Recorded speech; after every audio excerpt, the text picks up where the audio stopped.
Bom dia, tudo bom com vocês? Graça e paz. Eu sou Ruth Miranda, né?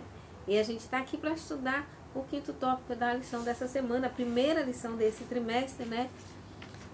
Que tem por título O Princípio e o Fim do Pecado.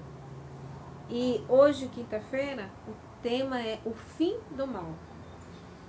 A pergunta diz assim: como Satanás se degenerou ainda mais após ter sido expulso do céu?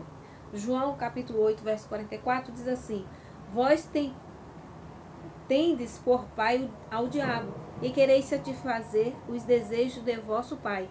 Ele foi homicida desde o princípio, e não se firmou na verdade, porque não há verdade nele. Quando ele profere mentira, fala do que ele é próprio, porque é mentiroso e pai da mentira. Como foi que Satanás se degenerou mais ainda? Ele se tornou o pai da mentira, o mentiroso. Satanás, o pai da mentira, enganou Adão, dizendo que ele não precisava obedecer a Deus e que não morreria caso transgredisse a lei. Mas Adão caiu e seu pecado abriu as portas das desgraças sobre o nosso mundo. Novamente, Satanás repetiu a Caim que era desnecessário seguir exatamente a ordem de Deus ao apresentar o cordeiro morto como oferta. Assim como Adão, Caim obedeceu à voz do enganador. E um conselho que nós devemos levar muito, muito, muito a sério é o que está escrito no livro Evangelismo, na página 598. Está escrito: precisamos saber por nós mesmos a que voz estamos atendendo, se é a voz do Deus vivo e verdadeiro ou se é a voz do grande apostata. Então, qual é a voz que você está ouvindo? É a voz do Deus vivo ou a voz de Satanás? Pensa nisso. Pergunta B. Como e por que essa raiz do mal será finalmente destruída? Hebreus capítulo 2, verso 14 responde, Malaquias 4, de 1 a 3 responde, segundo Pedro, do capítulo 3, de 9 a 14, também responde essa pergunta, sequencialmente. Hebreus 2,14 diz: e visto como os filhos participam da carne e do sangue, também ele participou das mesmas coisas para que, pela morte, aniquilasse o que tinha o império da morte, isso é, o diabo. Como e porque a raiz do mal será finalmente destruída? Será destruída por Jesus, né? Que veio à terra e foi o sacrifício vivo, né? Pelo pecado. E assim ele tem o poder de aniquilar Satanás.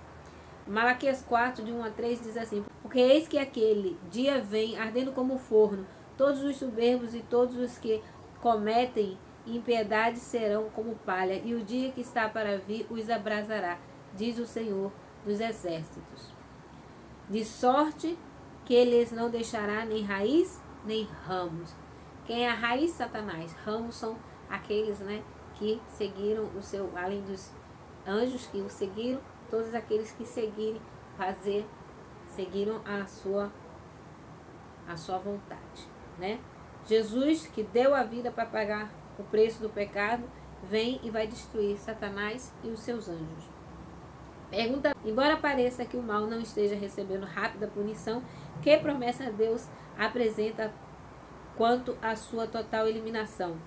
Eclesiastes 8:11 diz: visto como se não executa logo o juízo sobre a má obra, por isso o coração dos filhos dos homens está inteiramente disposto para praticar o mal. Mas Naum, capítulo 1, verso 9 diz: que pensais vós contra o Senhor? Ele mesmo vos consumirá de todo, não se levantará, pois duas vezes o mal. Aqui nessa versão da lição está angústia, mas eu li outras versões que diz que não se levantará outra vez o mal. E em uma outra versão, não se levantará outra vez o pecado. Então o pecado ele não vai se levantar mais. O grande conflito terminou, pecado e pecadores não mais existe, o universo inteiro está purificado. Um único pulso de harmonioso júbilo vibra por toda a vasta criação. Daquele que tudo criou emana vida, luz e alegria por todos os domínios do espaço infinito. Amém? Que Deus nos abençoe e que nós possamos fazer parte, né, desse universo harmonioso, né? Alegre, feliz, que honra e glorifica o nome do nosso Deus. Amém?